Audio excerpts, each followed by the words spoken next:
Kia ora te whānau, welcome back to The Martin Show.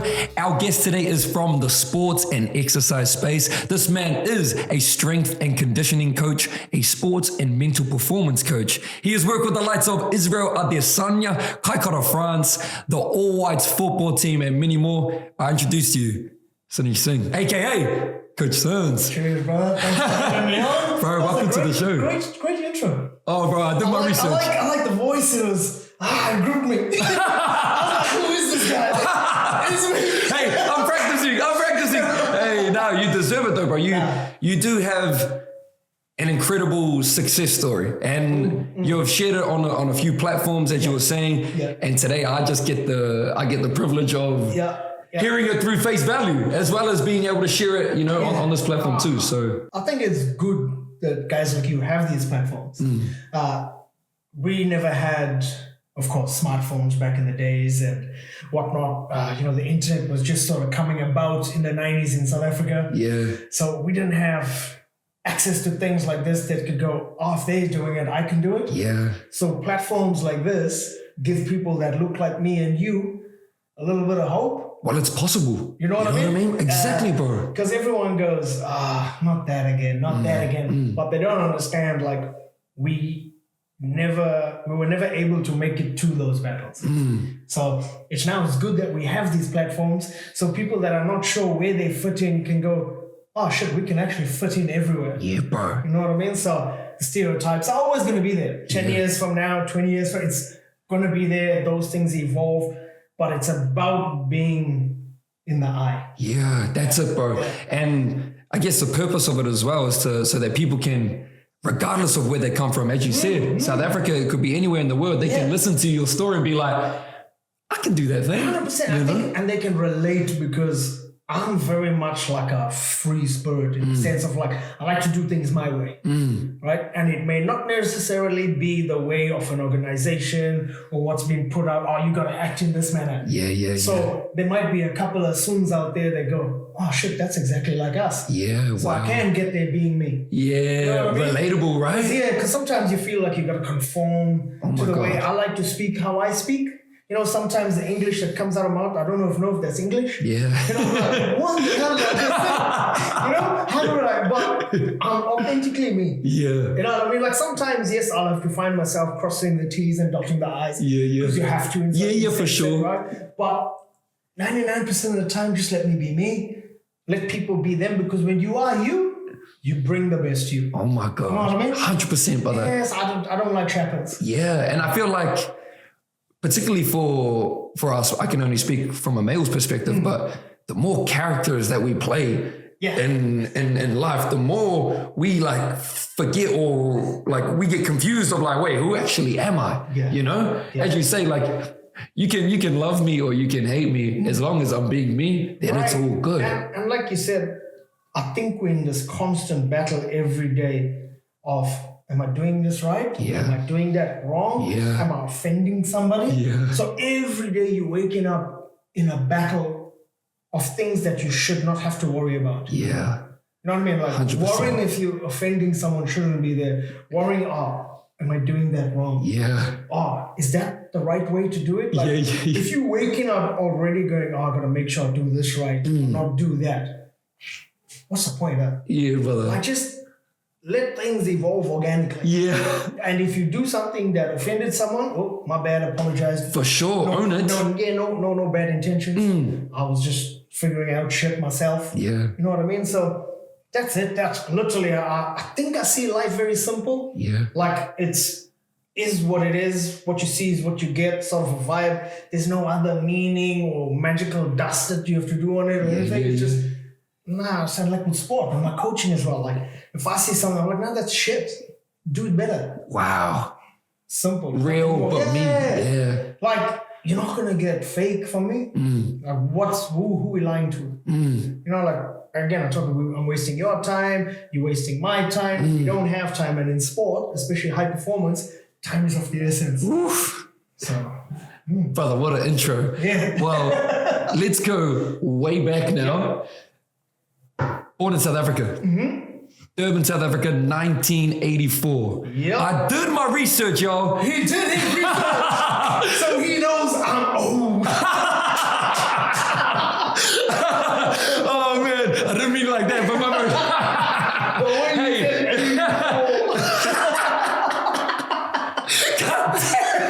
oh shit! I'm gonna have to edit that out.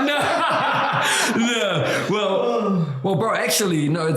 It's kind of a pivotal thing for me because you were born into a time in South Africa where it was the apartheid and the separation years, which to me I'm not too educated or familiar with. But I do want to ask, bro. Like, what was that like? Do you remember those earlier years? Yes. So like when I was born in the 80s and of course, 84, by the time I got to 90, I'm like, 6, 7, and then you're starting to understand the world. You don't know the world at 2, 3, and 4, you know what I mean? Yeah. 7, you sort of can start understanding things in school and then understanding conversations your parents are having. Yeah. So even if you're out, then you're understanding conversations, that confrontations, you're understanding stuff. You're looking at your surroundings and everyone in your area looks like you versus, okay, so this is where we live. Wow. Right? So this is where we school. Yeah. And where I lived in both places, like quite a few places, those were created back in apartheid for like the non-whites in the settlements and when the indentured laborers came from India on the ship and stuff to work the sugarcane fields. Yeah. So sometimes our nicknames are cane covers. Oh, wow. Because all the guys were working on the sugarcane plantation. Yeah. So we all ended up there in those areas. So you have your subgroups staying there. So you don't really, and this is of course 80s and 90s, right? But now you see a lot of integration. Everything's boom, Yeah. But the time Different times. Right. The time I was there, it was like you knew where you fit. Yeah. You knew what your road was. Wow. I go there, you go there. I'm in a mall with you. We don't have to interact. Yeah. But I'll interact with people that look like me. Yeah, wow. Right? But you just know, like, this is where you stand, this is where I stand. In terms of where we live, like, we're dreamers, biggest dreamers.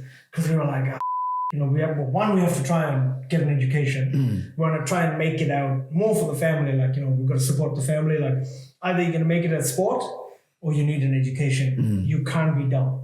You know what I mean? Yeah. And if you do you have great grades, you're not guaranteed to go. Like my sisters, they all qualified for university, but none of them went because we couldn't afford it. Wow. So we don't have systems like StudyLink and all of that you can go to university. Yeah. You know what I mean? So your starting point and my starting point is different in life. Wow. So what you have, accesses you have, I don't have. So I'm already 10 years behind you. I'm playing catch up my whole life. Yeah, bro. So when people don't understand, when we say, things are a bit different, brother, you started 100 meters ahead of me. Yeah. I've been playing catch up the last 20 years of my life. Wow. So we didn't get that purely because of, money, and not everyone has the money. So you are like, okay, well, I'll get married. I'll live there. Get a good job if I manage to go to university. I'll die there. That's life. I'm happy with it. And my parents, like my father took out like this policy, they put a little bit of money. When I finished school, that money was to pay for university because I had to go and get it. They never went, sisters never went. So last born, it's all riding on me. Wow. Right? So that money was for me to go to university. But then that money bought us all plane tickets and a shipping container and we put everything and gapped it. Wow. So I guess that's how it was. Like sport heavily influenced. My father boxed, road running, athletics, football and gymnastics. Mother played netball, sisters volleyball and athletics. I did volleyball, athletics, cricket and football. So heavily involved in sport. In the neighborhoods, of course, Africa, we just love sport. We love playing stuff. But I enjoyed life. Yeah. I really enjoyed life. Yes, you'd struggle and you fishing the whole week with your father because that's the food you're going to be eating for the whole week because you don't have it. Yeah. So, and this is from the time I'm like, now we're selling fruits on the side of the road from the time I was, we are 7 or 8 years old. So we break like the avocados. Yeah. So I'd sit outside our house, the main road we'll go with all the avocados. My sisters will be about 3 or 4 kilometers up the road near where the gas station was. They had their table and chair with the avocados. When the school bus used to go past them, they'd duck because of embarrassment. Wow. Under the table. Yeah. And I'm like, I was small, I was 7 or 8, so I'm not embarrassed of anything, right?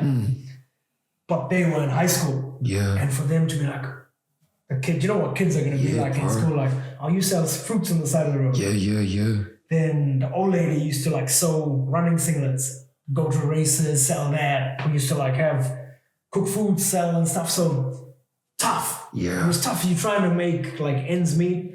I used to collect Coke bottles, like glass bottles. Yeah. Because you get like a crate, gives you $25. So 4 crates, that's $100. Wow. That's huge money. Yeah. So I used to check the bins at the football, like these open football grounds, grab the glass bottles, check the bush, because guys just throw the bottles, pick all of it, get an empty crate, take it to near my house, like 4 or 5 Ks. There was a little shopping, like a mall. Yeah. In the back, bottles, boom, get your money, happy days. And then that was it. And then you'd figure out like, oh, what you're going to do money-wise. Uniform, school and stuff. You're like, your parents don't have all the money in the world.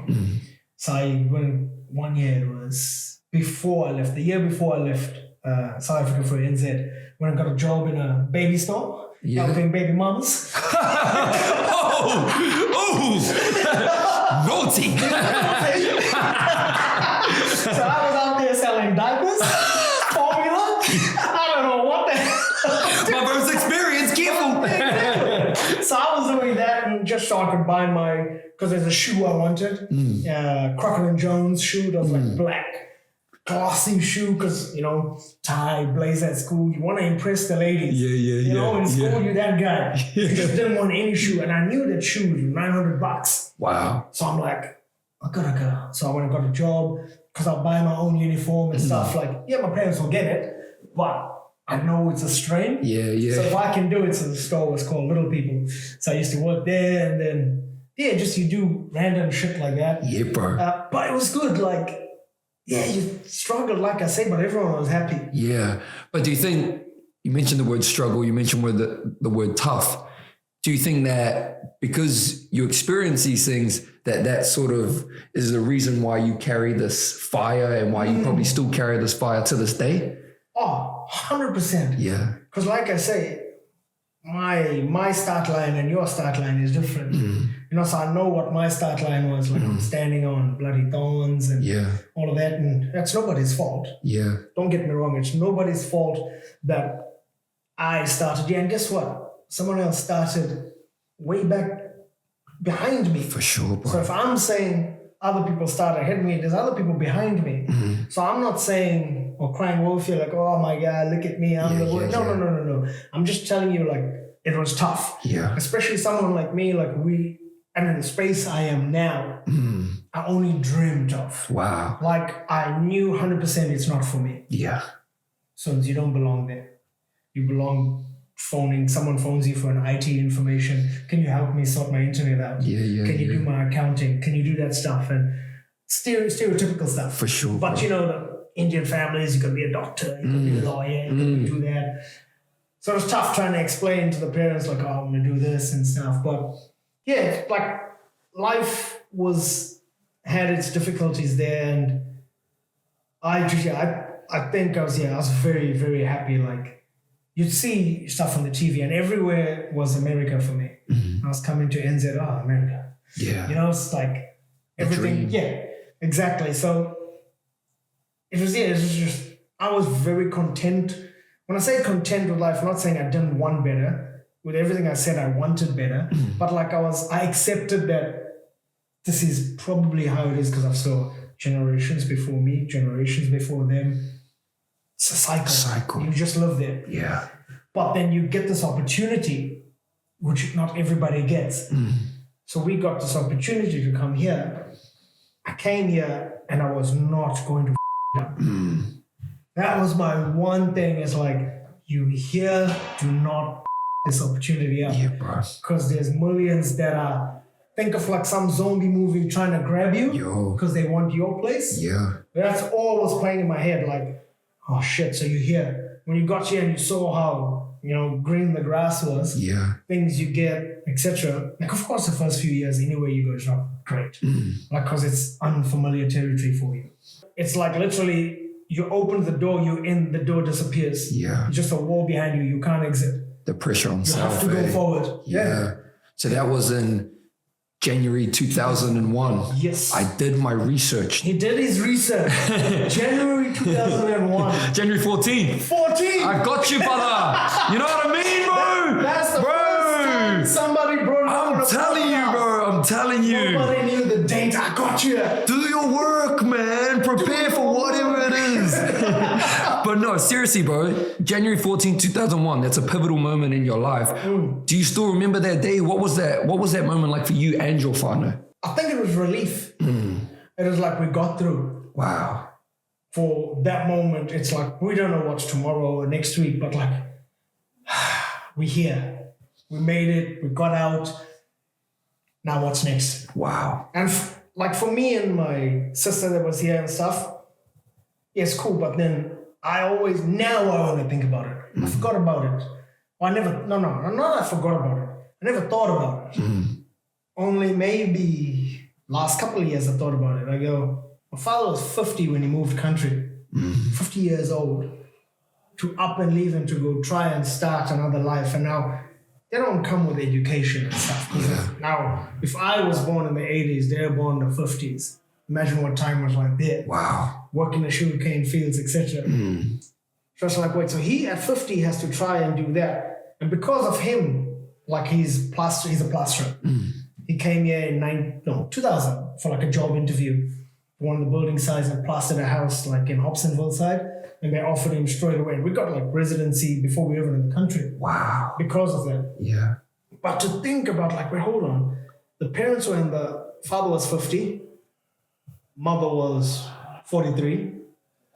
For them to up and leave with no real like backing to say, hey, we are these people. Like, I can go somewhere now in the world.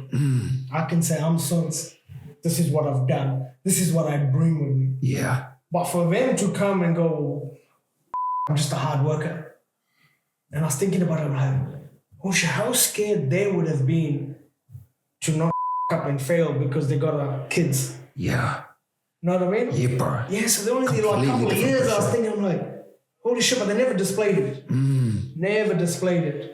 Duck on water, but the feet underneath would have been, and that was it. Like the first year, 2001, and then I went to Auckland Grammar. Yeah. Yeah, Auckland Grammar, and then I thought I was going to finish school because I thought this would be my last year, but they said, oh, you're too young, go to year 12, sixth form. Yeah. Cool, did that, but then we had all money by the time I got to year 13, which was the following year. Father got $75 and he has to pay rent, food, everything's gone. So I left. I left school. I didn't finish school, came out after year 12. Hit the building site. I was working with my father. We worked 365 days, that 1 year non-stop. Like foremans used to stop us from coming in. Yeah. But we knew, like I said, we have to make it work. Yeah, bro. So did that, and then he opened like his own, he started subcontracting and doing planning and all of that, his own business, and started doing really well. So I was just pumping that with him. And then, went to university, and I always wanted to do sport performance because it started catching light. And then I saw it, and I was in physio, doing a physio degree. So I was like, man, this is not for me. Like back then, physios were straight in the clinic. Yeah. Now you see so many physios very sport orientated. Yeah. And it was not very sport orientated in terms of how much practical stuff they do.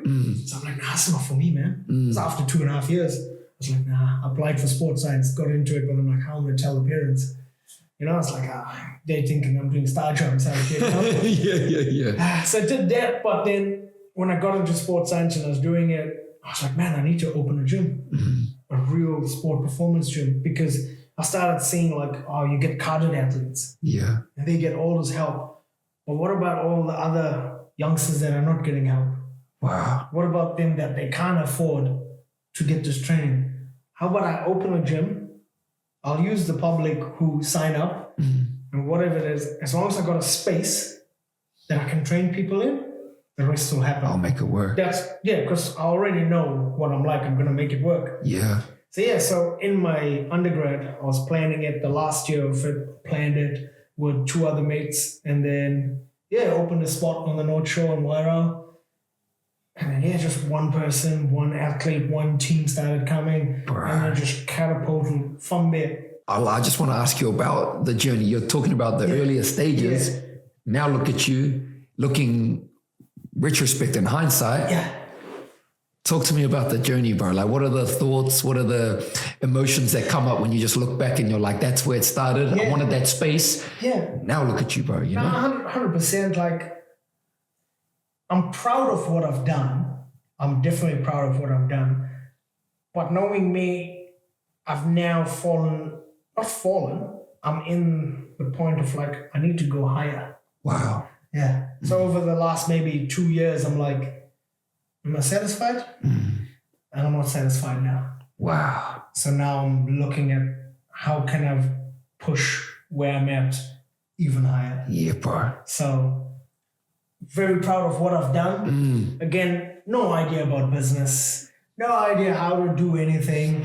I'm literally learning on the fly. Yeah. Now, don't know like, you could actually Sunz, you could get funding for that. I didn't know that. Yeah. You know what I mean? Trained half the people for free. Like, didn't take money because I just knew like, if I can change your physical output, everyone's going to be like, where are you going? Who's doing that? Yeah. And that's what pretty much happened. And then, like 2015, 16, wanted a bigger spot. And we were friends at the time. I started training Doug Viney. Roman Viney was shorter than me. You were shorter than me, Roman. And now he's a giant. He's an animal. In athletics, him and his sister. And then I was training Doug as well for one of his fights.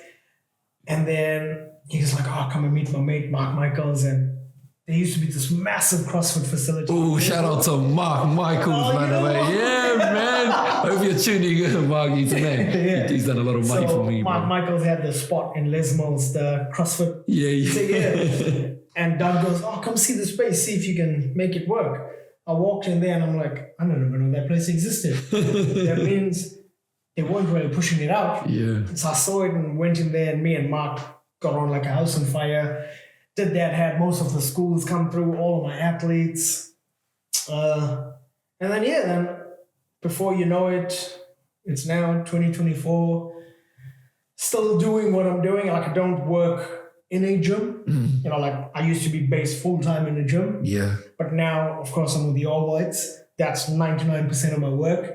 And then I just mostly online take care of athletes or see my fighters once every now and again, making sure they're okay. Yeah. But it's good sometimes just because you forget to look back at the journey. Exactly, bro. So it's good to see and be like, oh man, that kid that used to watch TV and go, when you watch sport and you see the trainers in the gym with the teams and you're like, must be such a cool job. And then you catch yourself, wait, you're doing that job. Yeah. You know what I mean? Yeah, bro. So when you used to watch... I'm living my old dream, right? Now I'm living that dream. I'm like, how do I make the next dream become reality? Yeah, bro. I'm never satisfied. Like, I start getting bored. And people are like, bro, but you're doing so well. Yeah. And this is like a couple of, this week, I happened to bump into a mate at attain Columbus in Albany. I was just getting a coffee and he's like, man, you're doing so well.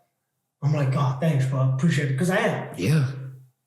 But I'm not satisfied right now. 100%. Bro. Right now I'm at a point where I'm like, I need to make this more. I need to impact more. Like, I had this influx, like training. You get this massive gain. Yeah. And then you start plateauing and then you have to find something else to get even more. A new gear. Right. So I'm at that phase now going, what can I do to evolve into the next layer? Yeah. So that's where I'm at the moment. Oh. So doesn't necessarily mean I have to change my location or anything. No. But in my current location, how can I rise? not move, how can I rise? Yeah. So wow. Currently there. Well, bro, I want to ask you, what was it, talking about rising and leveling up, what was it about you specifically that enabled you to continue to level up? What separated you from your competitors or anyone else out there? I think my confidence, because I knew I was the best before I was the best. So I'll say that again. Yeah. I knew I was the best before I was the best. So I had to live it. I had to action it. Yeah. So I had to do everything knowing they're coming for me. Yeah. So for me, I always live in the sense that there is someone better than me. You know this. There's someone better than you in every field, right? For sure. But I can let me live like the best. I want to believe I am the best, but I also got to action it. Yeah. So I got to know, hey, there's 1,000 other trainers coming for me. There's 1,000 other trainers I'm chasing. You know what I mean? I know this. Yeah. But I'm going to live in the manner and carry myself with so much confidence. So when I walk into the room, you know who the is. Yeah, brother. You know, so I don't walk into the room, you know you can't push me. Yeah. You know who I am. Wow. So that's just how I live. I love and how I want to level up is like, I'm chasing you, they chasing me. Well, I'm just going to find ways and keep working and keep my foot on the pedal because I know behind me and forward, someone's going to get tired. I don't have to be pushing my gas full throttle, but as long as it's moving. The person that's sleeping, I'm slowly catching up on them. Person that's sleeping there, I'm slowly going further away from them. So I'm like in this competition with myself. Yeah. So I don't worry about everybody in that sense. Like I just said, there's people there. Yes, because you know there's people that are better than you, right? You know there's people coming for you. So I'm living in that space of like, keep working, don't sleep, don't sleep. You know, you watch these movies and all of that stuff, like you got to take rotations on night shift because the zombies are coming for you. Yeah. I got no rotation. I'm the only rotation. I'm the only one that has to stay awake. Wow. So do you ever think about that day where you can take that rotation? Does that ever cross your mind? Or you always like, do you know what I mean? Like, do you ever look for that day where you're like, man, maybe today I just breathe today in a different way? Or is it always stuff you behind me? You ain't catching me. I'm coming for you. Is it always that 24/7? So it always is 24/7, but it's always not full throttle 24/7. Yeah. So there's days where I'll be on cruise control. Yeah, bro. There's days where I'm 24/7. But if I went 24/7, I'd die. Oh my God. So yeah, bro, I'm learning this more and more. I did that. Like, you know, like I went so hard and I'm like so tired. I saw my work slacking and I caught myself. And I'm a harsh critic. Yeah, bro. Myself. Yeah, so I'm like, nah, that's not good enough. Maybe just go hard in bits, relax. Hard, just like training. Yeah. You know, I just got to do that, have a taper. Yeah. But I'm still moving. Yeah, bro. Maybe I'm chilling, but I'm listening to a podcast. Yeah. But I'm still learning. Yeah, bro. You know what I mean? 100%. I'm never not learning. You know, even my partner, she's like, you never stop thinking. Yeah. And I'm always thinking. She goes, can you stop thinking for a bit? So it's hard. It's hard. Like when you come from and this is my own mentality, right? Like when you come from my background, my upbringing, from where we came, the struggles we came, you feel like you're in a constant race. Yeah. Constant race to survive. Yeah, bro. So 17 years of that, you want me to change now. So I'm not saying you can't change, but I feel I'm already up. I told you I'm at this little plateau. Doesn't mean I'm going down. I'm still higher than I started. For sure. It's doing things now to not go down. You know what I mean? So I gotta keep pedaling. I gotta keep if I stop turning the pedal on the bicycle, what happens? Then you'll decline. If I turn it too slow, I'll fall. Yeah. But I gotta find that right speed to set my lowest threshold. Yeah. And that's the lowest I allow myself to go to. Yeah, bro. And even that low threshold will still probably be higher than those guys that are behind you. Exactly. Has to be. Yeah. Has to be. So I'm always doing that, figuring out how I can be me, but different. Bro, what you're talking about there is definitely a high performer mentality. And you, with the mahi that you do, you obviously work with a lot of high performers. What are some of the traits, behaviors that they have in common that you've noticed? Perfectionists. They want everything perfect. Like they want to perform things perfect. They want to execute things perfectly. You know, like I want things done a certain way. I'm very stubborn like that. Yeah. You know, like systems and processes. I want it done a certain way. I want you to do this, then move on to that. But I want you to do it in a certain manner. Yeah. Like I hate when people go through the motions of things. Like off, go home. Like you've got this opportunity to be great and continually be great. But yet you just think you know better. You know, so when I see people are sometimes not directly working with me, I just watch from afar and I watch people just, you know, doing things for the sake of doing it. That's when I go, man, you need to question yourself why you're doing what you're doing. Wow. You know what I mean? And it's such a minute thing, but for me, it's all the small things create the biggest change. Yeah. You know, Rome was not built in a day, but they're just chipped away. You can't expect to go to the top of the ladder without taking one step at a time. So I like things done in a certain manner, systematic sort of manner, but I want it done 100%. Bro, speaking of systems, actually, for you and your system, how did you develop your system? Because you work with different athletes, different bodies, different sports, different focuses. Yeah. And there'll be people listening that are, you know, everyone loves fitness, or, you know, most people love fitness. So talk to me about your system and how you develop that. When I was at uni, right, and I hear these people, oh, he's a rugby SNC, oh, he's a football SNC, oh, he's a basketball SNC. I was like, that's so limiting. Hold on, we all just graduated, learned the same thing. Why are you classing yourself because you work with that person? How about let's just look at the movement? We all go front, back, left, right, jump, land, accelerate, the jazz. Every athletic ability, we all do it. Yeah. It's applied differently in certain amounts in different sport.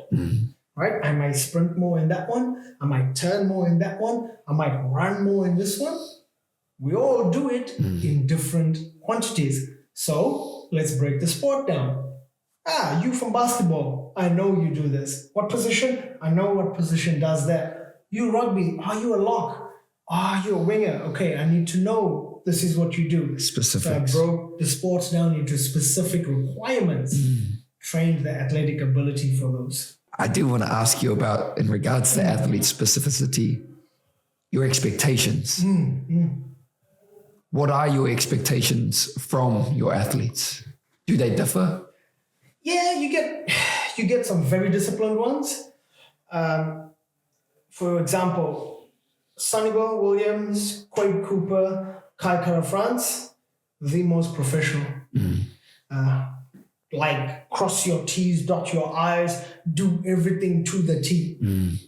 Even when nobody is watching, they're doing the work. You know, like perfect example is I went to Melbourne and I spent a week with Quade and lived with him, and he was with the Rebels at the time, and he'd go to training. Before training, he has all his shakes, all his supplements, food, boom, comes back from training, food, supplements, game ready on. It's easy to not do that. Yeah. And I see that currently in some of the athletes I work with, not doing that. And now me, here's the thing. It's your life. I'm not going to hold your hand for things that you are responsible for. I'm going to hold your hand for things that I'm responsible for in the gym. Wow. On the field. But things that you are responsible for, that's your problem. You don't do that time after time after time. 5 months down the line, just look back. You've missed 25 recovery sessions. It's not my problem. You had to take yourself there. You had to bring yourself to the gym for your S&C. I can't make you want to come. You got to come. Yeah. So that's what I expect. They need to want it. Not me. Yeah. Like I couldn't give a rat's shit. Like at the end of the day, I'm going to go to bed, wake up, the sun will rise. Because I've done my part. Yeah. But if you have this opportunity as an athlete, you have certain responsibilities to meet that are yours. Directly yours that you are accountable for. Now, if you can't do that, why are you doing it? If you perform badly, don't look at anyone else but yourself. Yeah. Right? Athletes often are very self-centered. That's okay. Yeah. And you have to be. For sure. Because there's so much pressure, there's so much you. Right? But they forget the time other people are investing into them and become selfish. Yeah. But then quickly want to throw the blame. Oh no, you didn't do that. Oh, I didn't like that training. And this is not speaking like from, I don't let this happen in my circle and shut it down real quick. Yeah. So it doesn't happen. But I see it in a lot of circles. Wow. And I'm like, nah, man, like you need to be honest with yourself. I need to be honest with myself. Like turn up, give it everything you got. Not every day is going to be great. Yeah. You need to be okay with that. Some days you come to me and go, Sunz, and this happens. I'm tired today. Perfect. You know why? We got trust. Yeah. We trust each other. Wow. I know you're not going to lie to me. If you're lying to me, that's on you. Like, I don't know. You'll fool me. Cool. But you're fooling yourself 10 times more. You know what I mean? Yeah, bro. Because down the line, it's going to catch up to you. 100%. But if you come and go, Sunz, today I'm tired.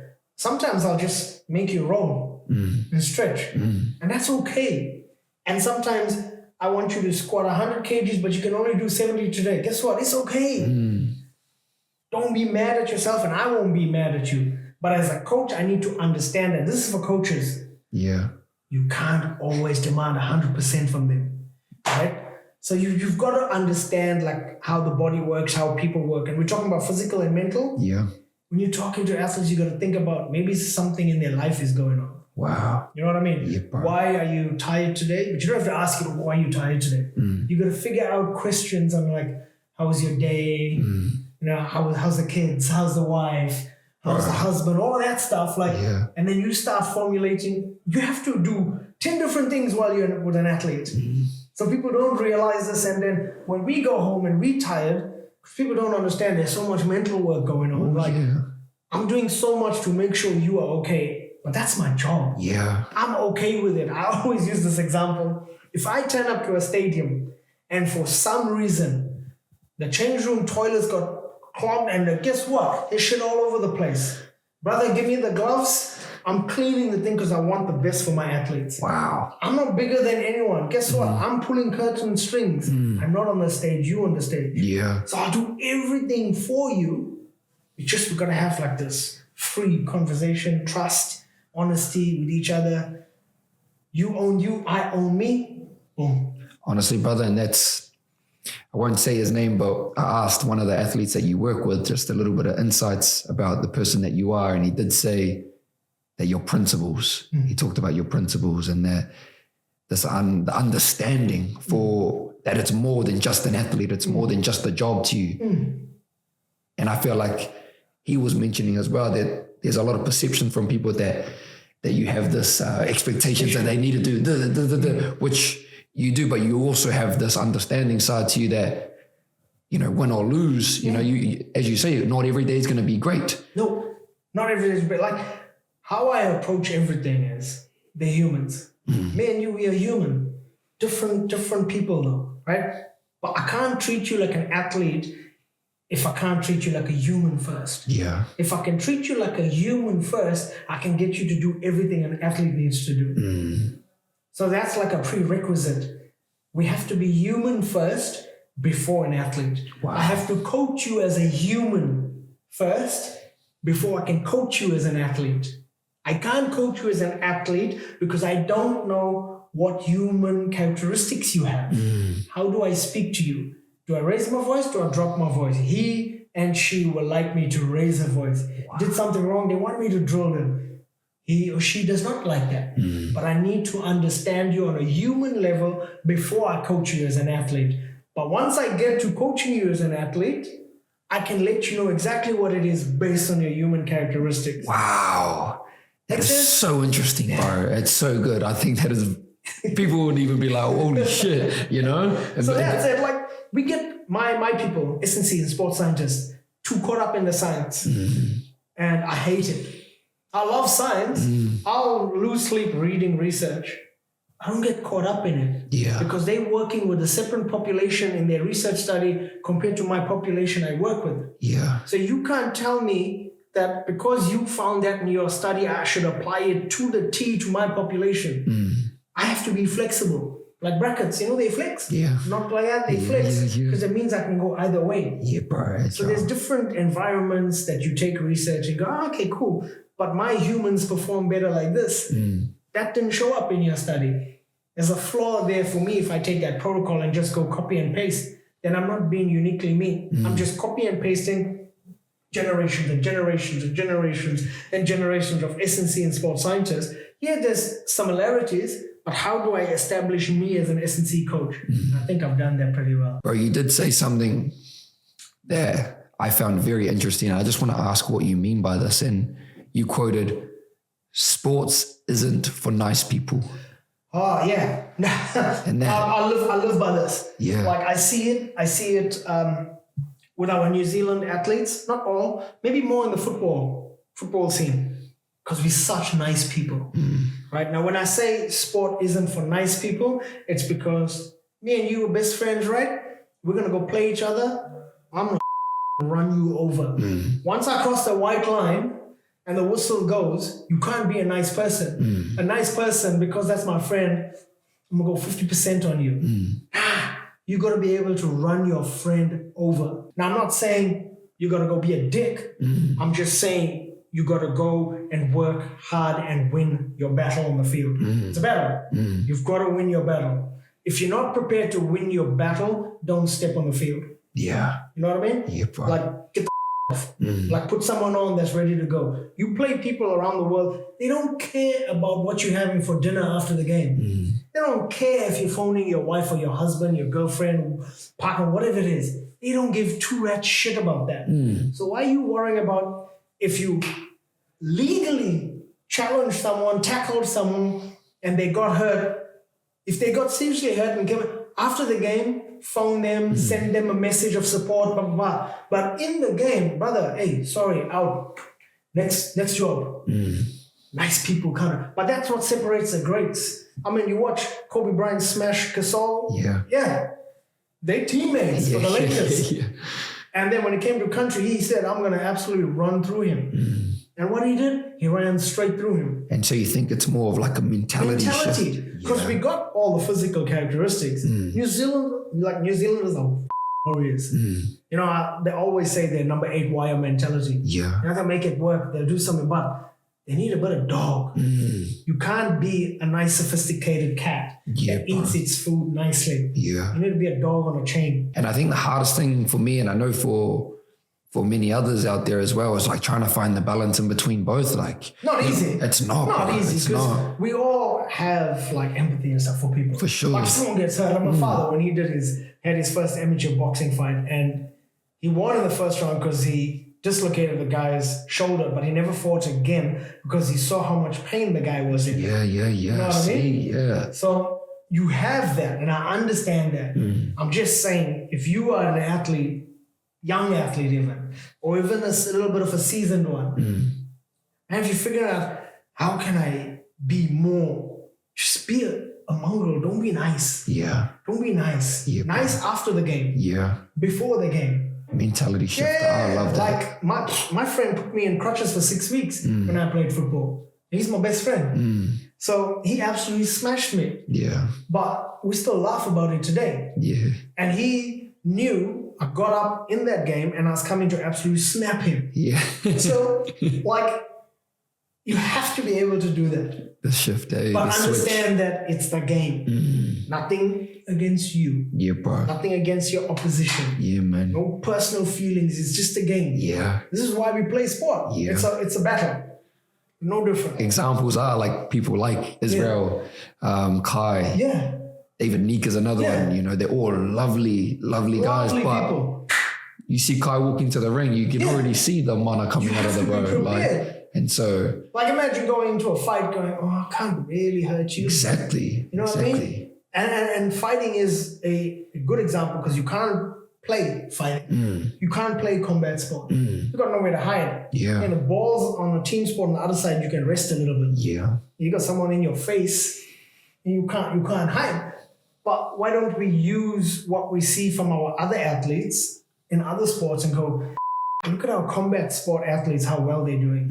Can we take some of their dog? Yeah. How can I apply it? Well, I'm going to nail my opposition. Yeah, bro. And it doesn't even have to be sport, eh? Nah, it can be anything. Yeah, for sure. Like business, whatever it is. Like, that's my competitor. How can I nail him? Yeah. How can I nail him in a good way? You know what I mean? Yeah, bro.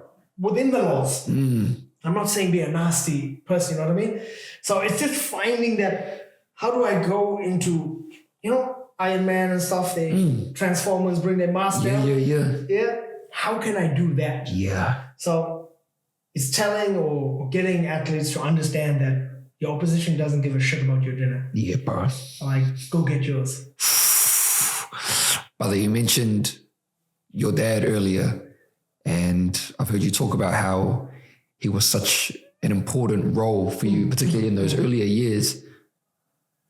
From the lessons that he taught you, what do you think now? Because a lot of the listeners and viewers here are younger men.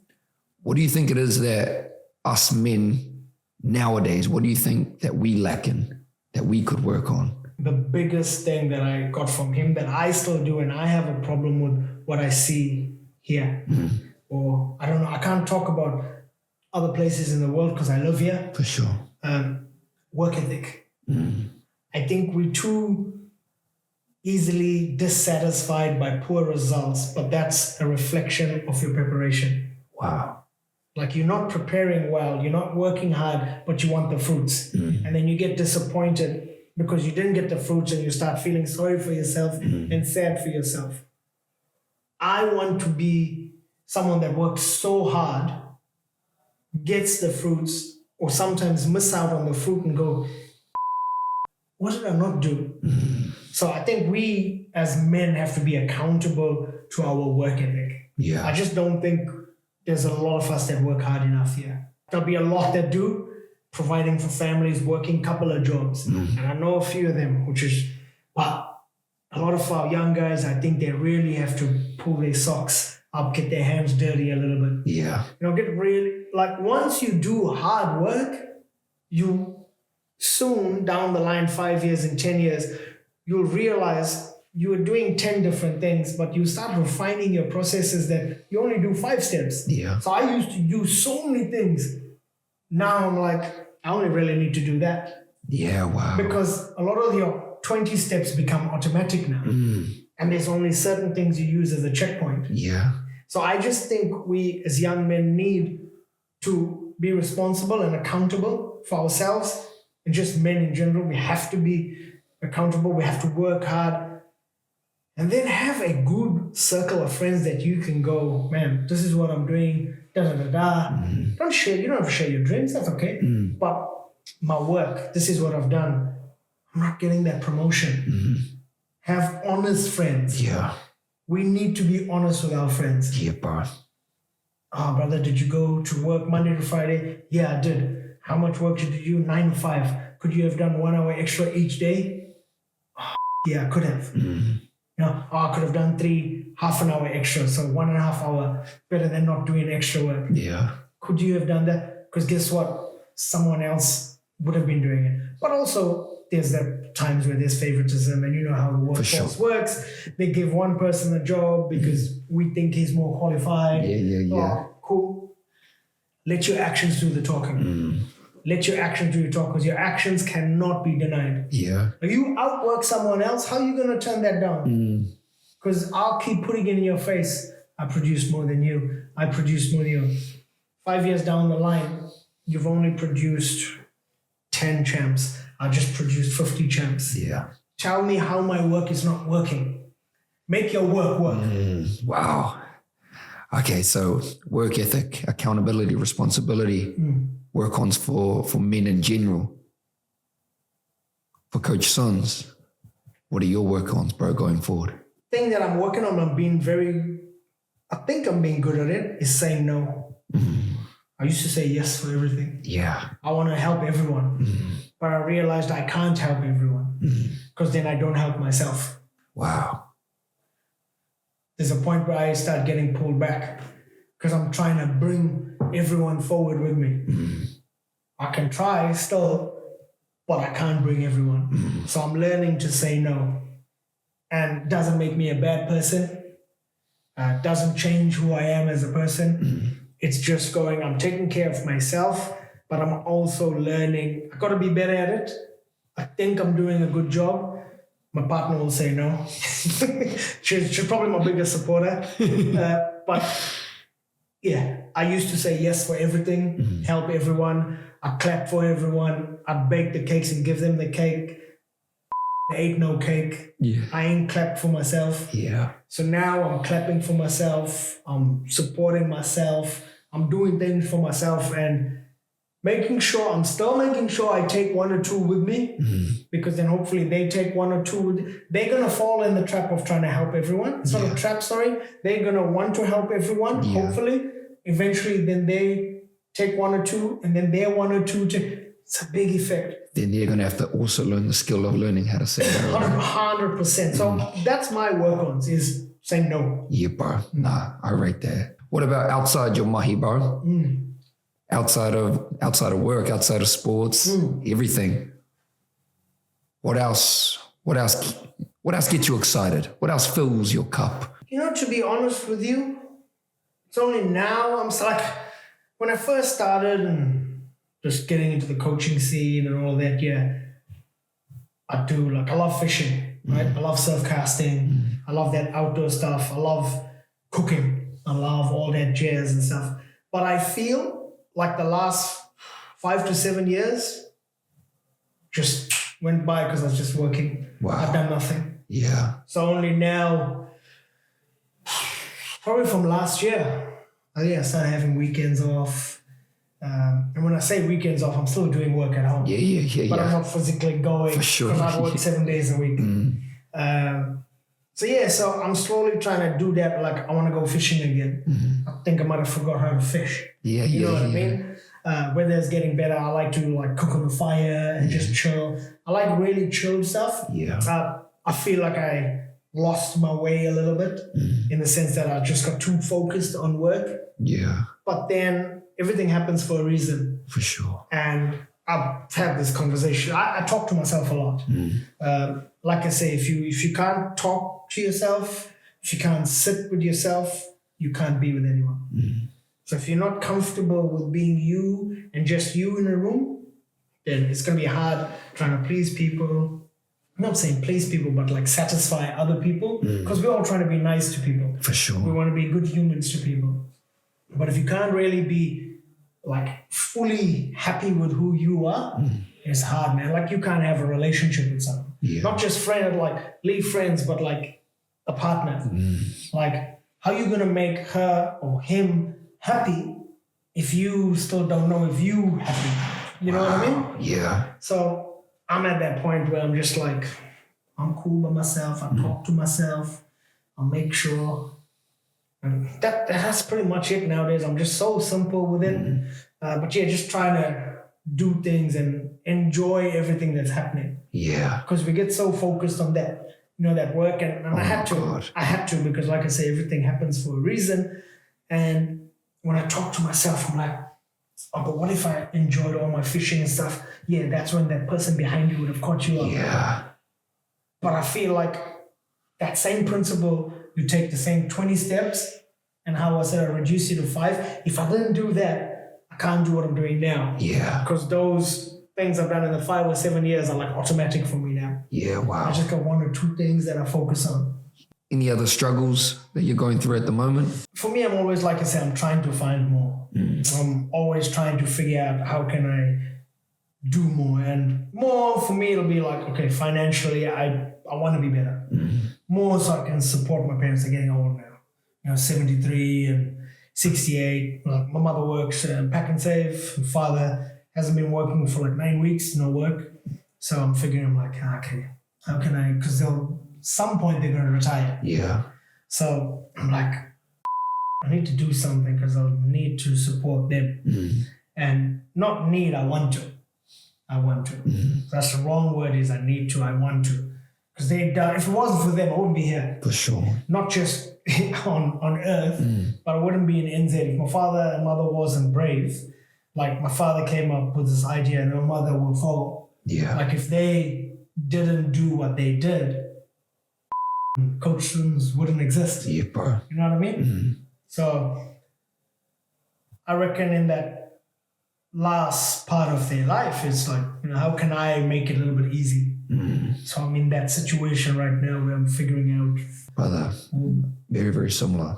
Very, very similar. So it's like that. Like I'm big on family. I'm big on family, especially my mother and father. Because like I say, we come from South Africa in a time where education is not, they're just hard workers. Just think of it as laborers, just work. Yeah. It's like now, like how can you do things? What can you do to make their last part of life? And people go, oh, don't say that. What? I'm realist. I'm being honest. Yeah. Exactly. You know what I mean? Yeah. Like if you 80 years old, you're going to say, well, I've probably got 20 years to go because I'm going to die at 100 or before that. Yeah. You know what I mean? But you have to face reality. For sure. Too many people are scared of it. I think they're scared. I think they know. Oh, yeah. Everybody knows these are the realities of life. But they don't want to face it. Yeah. Because there's that fear of losing things. Yeah, bro. But like for me, I'm not scared of losing it. I think I'm like, it'll be no more there. So what do I fill in that place? So if I lose that, do I need to fill something, or what's going to fill that void? Yeah. Do you feel like you have to prepare? Yeah. So those for me, things? for me, I practice my whole life. I practice. This sounds so bad. I practice for death. I practice if I lose that. I practice if I don't have that. I practice what if that happens. Wow. I'm constantly practicing. I'm constantly training so that when shit happens, it's training, it's practice. That idea of death is definitely popping up. Like you mentioned, it might sound bad, but it's definitely an idea that even I'm thinking about more and more that I never used to think about. Yeah, it's more when I think about, it's like, man, what do I do, like, if I lose someone? You know what I mean? Yeah. Like, what am I prepared for what happens? Like, when my best friend passed away in 2011, it came out of, like, I never used to think about it. But that screwed me up for about 4 years after that. I just couldn't think straight because I'm like, why is he not messaging? We're meant to be doing this on the weekend. How do I fill that space? And then after like 4 years of coming to realization, like, he's dead. Time heals everything. I'm not saying it's going to heal your loss, whether it's a job. It can be anything, right? But you learn to deal with it. Yeah. And you learn to accept what happened. I've come to, or something that I've also practiced is accept things that happen. Like if something happens, it happens for a reason, but why did it happen? Take the learnings, put it into action and carry on. New behavior, if I need to learn. So I lost this job. Sunz, why did I lose that job? Oh, because I did 70%. I was a bit late there. My performances were up and down. Okay, what do I need to do? I need to be more consistent at turning up to work. I need to be more consistent on making notes on things to do and writing down when things are due. So I get it done. Okay. Now I need to find a job. Found a job. Performance review. Excellent worker. But just taking things, understanding, I lost a job. What can I do with it? Yeah. Why I lost it. Always asking questions. I lost a fight. I lost a race. I lost a match. What happened? So you can class everything into it. You know what I mean? And just take learnings from it. Put some action points and carry on. I love that, brother. Future. Yeah. Future Sunz, 5, 10 years. Where do you want to see yourself? What do you want to have achieved or done? Right now, I'm mean in what I'm doing in terms of sport performance.